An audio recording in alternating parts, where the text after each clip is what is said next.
Hello students, myself Payaljan from Sri Digambar Institute of Technology, Dosa. Today I discuss about the topic of basic stack operation. आज हम stack के बारे में discuss कर रहे हैं। इसकी बेसिक टेक्नोलॉजी जो यूज की जाती है ऑपरेशन स्टैक के अंदर, उसके बारे में स्टडी करेंगे। फर्स्ट ऑफ ऑल स्टैक होता क्या है, ये हमने लास्ट लेक्चर में भी पढ़ा था। स्टैक जो होता है ये हमारे डेटा को स्टोर करता है लास्ट इन फर्स्ट आउट में।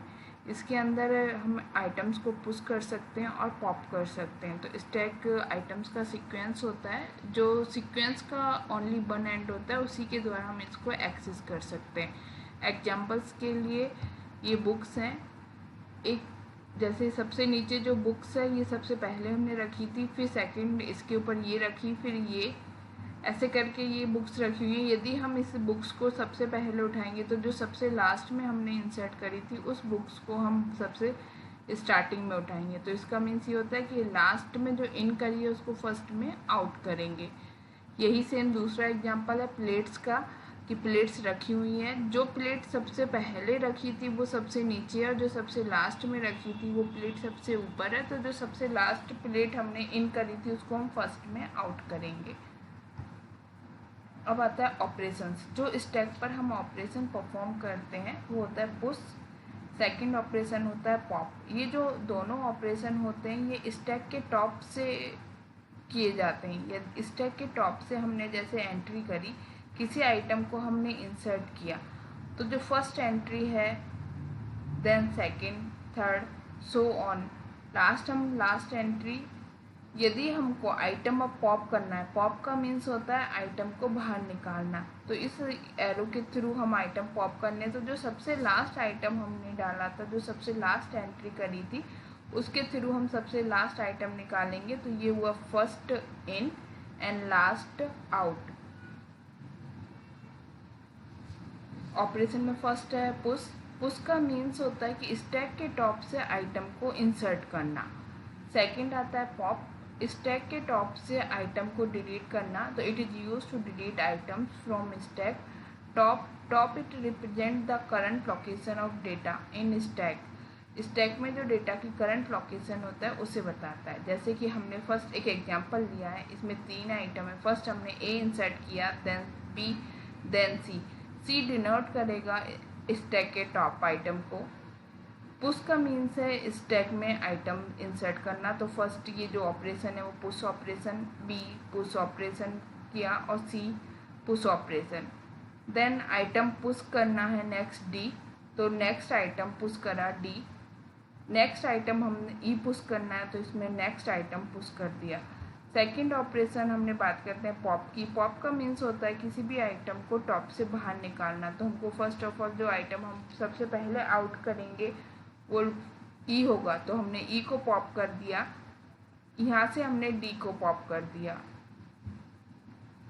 अब एल्गोरिथम्स आती हैं स्टैक की। फर्स्ट पुश के बारे में बात कर देते हैं। तो पुश की बात करते हैं, तो पुश में हम आइटम्स इंसर्ट करते हैं। तो इंसर्शन में जैसे ए, टॉप, आइटम और max. If top equals to max, इसका मीन्स है यदि टॉप मैक्स के इक्वल है, मतलब जो हमने स्टैक लिया हुआ है पूरा, यदि वो फुल है तो वो प्रिंट कर देगा स्टैक ओवरफ्लो। यदि टॉप और मैक्सिमम वैल्यू दोनों एक दूसरे के इक्वल है तो स्टैक ओवरफ्लो प्रिंट करेगा, देन एग्जिस्ट हो जाएगा। एल्स तो top equals to top plus 1, उसमें यदि है स्पेस तो हम उसमें आइटम इंसर्ट करते हैं, तो टॉप की वैल्यू है +1 होके इंक्रीज हो जाएगी। जैसे यहाँ यदि हम काउंट करते हैं, जैसे ये 0 1 2, तो यहाँ टॉप इक्वल्स टू 2 + 1 होके 3 हो जाएगा। देन एंड इफ कर देंगे तो ए टॉप इक्वल्स टू आइटम, तो ए ऑफ टॉप की वैल्यू में जो हमने आइटम इंसर्ट किया है वो आ जाएगा, देन एग्जिस्ट हो जाएंगे।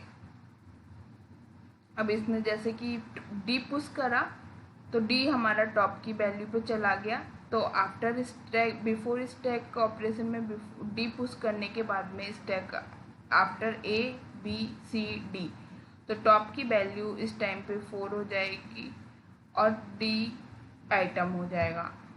नेक्स्ट पॉप करना, किसी आइटम को यदि पॉप करना है तो उसके लिए डिलीशन स्टैक का एल्गोरिथम्स यूज करते हैं। वहाँ हमने इंसर्शन के लिए इंसर्ट यूज किया था, डिलीशन के लिए हम डिलीशन में 3 आइटम ए, टॉप और आइटम। उस देन स्टैक में यदि कंडीशन चेक करते हैं इफ़ टॉप इक्वल्स टू 0, क्योंकि आइटम को हमें डिलीट करना है। यदि उसके अंदर आइटम होगा तो हम डिलीट कर पाएंगे, अदरवाइज यदि टॉप की वैल्यू 0 है तो देन हमारा स्टैक एम्प्टी है, तो हम प्रिंट कर देंगे स्टैक अंडरफ्लो या फिर स्टैक एम्प्टी और एग्जिस्ट होके बाहर निकल जाएंगे। एल्स यदि स्टैक के अंदर आइटम है तो item equals to A of top और एंड इफ, तो ए ऑफ टॉप पे जैसे इसमें स्टेप जो हमारे इनिशियल स्टैक है उसमें हमारी ये 4 आइटम है 5, 10, 12, 15।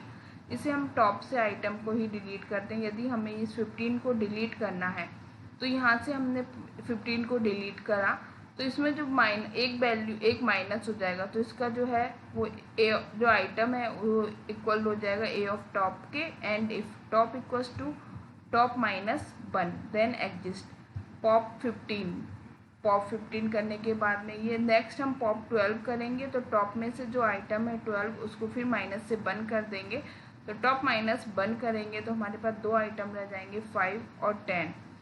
देन यदि हमें टॉप 12 करने के बाद में टॉप 10 करना है तो हमारे पास ओनली सिंगल आइटम रह जाएगा टॉप, और माइनस हर ईच टाइम पे हमारी जो वैल्यू है वो माइनस होती जाएगी। देन टॉप 5 लास्ट में हमारा जो स्टैक है वो एम्प्टी हो गया। एम्प्टी मीन्स बिल्कुल ब्लैंक हो गया, अब हमारे टॉप के अंदर कोई भी आइटम नहीं है।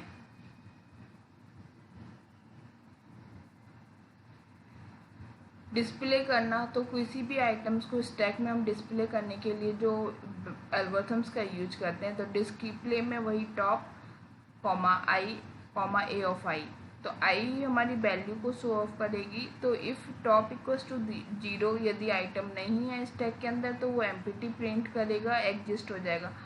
यदि I equals to top to 0 है तो प्रिंट ए ऑफ आई करेगा। ए ऑफ आई का मीन्स 1 ये है, जैसे कि फर्स्ट ए ऑफ आई की वैल्यू हम 0 से काउंट करते हैं, जितनी हमारी ये वैल्यू है तो ए ऑफ आई में यदि ए ऑफ 0 है तो जैसे R E B E R, और लास्ट जो हमारा टॉप है वो डिनोट करेगा ई एलिमेंट को। Print A of I and 4 करके, और लास्ट स्टेप होती है एग्जिस्ट।